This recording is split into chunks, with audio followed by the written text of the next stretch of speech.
Magandang araw po mga kuwangis ko kung saan man sulok ka man ng mundo. Ito inyong lingkod, Anton Olson. Sa mga kapwa ko, OFW John sa Middle East, Yumkin Side. Sa mga nakasubscribe na sa akin, syukran kater. Alam niyo ngayon mga kuwangis ko, answer ang pag-uusapan natin ngayon. Kasi nga binakbakan na naman ni Amy Marcos, Senator Amy Marcos, ang pagperma ng budget ng 6.7 trillion pesos ni Bongbong Marcos. Parang hindi niya matanggap ang mga pinirmahan kasi nga daw sobrang laki-laki ng pera, doble yata yung budget. Tapos pero yung mga importanteng mga bagay-bagay na pwedeng ilagay doon ng mga budget ay walang nangyari, kagaya yung sa subway walang budget, 'di ba? Walang budget na nangyari. Ang naging budget na lang daw yung mga ayuda na naman, lagi na lang ayuda at mga ano daw, mga pera na para sa health, hindi naman napunta, 'di ba? Kaya gigil naman si gigil naman si Manang Amy sa administrasyon. Ito, panoorin po natin ang kanyang mga punto de vista tungkol po sa pagperma ni Bongbong Marcos sa budget ng 6.7 trillion pesos. Well, nako, Happy New Year sa lahat. Happy New Year Nako, po. tapos na naman. Ayan. Saan po kayo nag-New Yeah, Year? Happy New Year. Sana happy nga ang Ayan. 2026. Pero sa budget pa lang, napipirmahan, alas 10, talagang tagilid tayo dahil nagbagong anyo lang ang pork. Binaboy pa rin, aray ko po. Kahit tadtarin, hiwa-hiwain, parte-partahin, at gilingin, baboy pa rin, pork pa rin yan. Mataba masyadong ating budget, Pulakay. Ayan, at sa nakita nyo, na-review nyo na ba ng todo yan, Senator Amy? Kasi nagkaroon daw ng last minute insertions at meron daw 319 billion na insertion po sa sa lump sum appropriations, ayan, para sa unprogram funds, intelligence funds. Ano ba ang na-discover nyo? Ba't nyo tinawag na giniling budget ito? Bakit punong-puno pa ng pork? Paano nung nagba-buy camp kami, ako kasi yung kinatawan nung minority. At ako na lang yata naiwan ng fiscalizer doon. At sinisita ko nga kung bakit. Unang-una, yung pinakamahalaga nating mga infrastructure projects sa public works at saka sa DOTR, talaga naman tinagalan todo-todo, tapyas galore. Wow. Utang natin yon sa ibang bansa, meron tayong commitment fee, nakakahiya, higit sa lahat, yung sa DOTR, yan ang inaasahan. Nabanggit mo yung EDSA na talaga namang kapalpakan. Tapyas, tapal galore. Walang ginawa. Aspalto na isang pahid lang, na traffic pa tayo ng Pasko, nakakabuisit. Pero yung DOTR, yung inaasam-asam natin, kasama dyan, yung Metro Manila Subway Project. Ayan. Kasama din Naku, yung nakalimutan ating North-South commuter train. Yan sana ang papawi ng traffic. Tinanggal Ala. Halos wala pa sa kalahati na original. Samantalang binabayaran natin yan, yung mga commitment fee dyan. Ewan, tinanggal-tanggal yan. Tapos yung sa public works, tinanggal rin. Ako kasi, hindi ako naniniwala na dapat tanggalin lahat ng flood control project. Dahil alam mo naman, halimbawa sa atin, sa Cordillera, sa Ilocos, puros bundok, talagang may landslide at talagang may flood control na kinakailangan.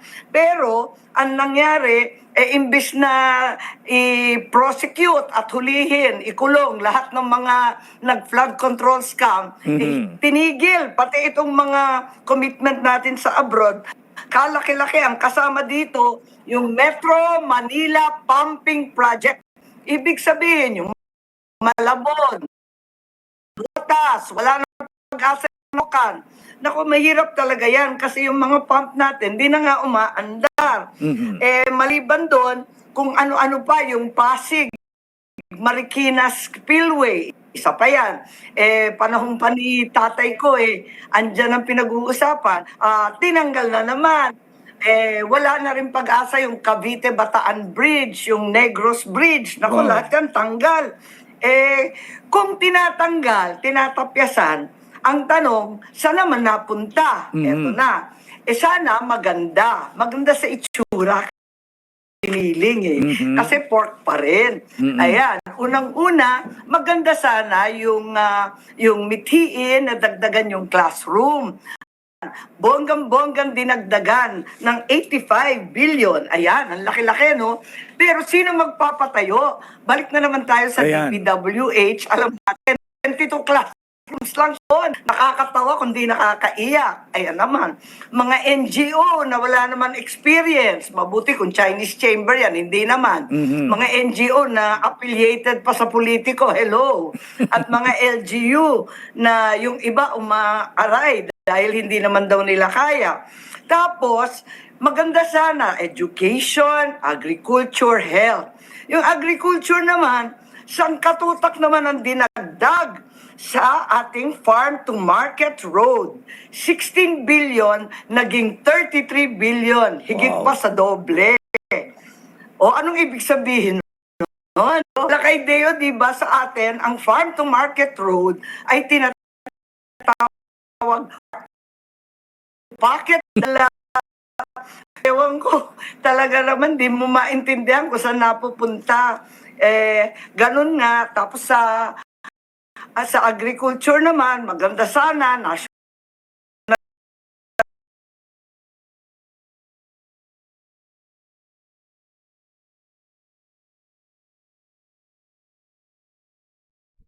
O, di ba? Lupit, no? Ang anghang ang mga sinasabi ni ano, no? Ang anghang sinasabi ni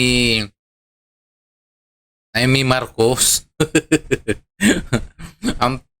Parang inahambing niya yata yung pera na trilyon, parang inahambing niya sa isang karne na giniling. Ibig sabihin, tinapyas ng tinapyas sa iba-ibang kaparahanan, kung sa mga bagay-bagay na hindi masyadong importante doon po nila nilagay. Yung mga importante, lalo pa sa transportation, walang nailagay. So, tuloy natin ang kanyang mga punto de vista. irrigation, pero bakit communal system samantalang yung imbakan ng tubig, magat, pantabangan, lahat yan sira-sira na, mga luma na, yung mga big time, wasak na. Eto na naman sa communal irrigation, ibibigay na naman sa kani-kanino at saka sa national irrigation system na napakalabo ng plano.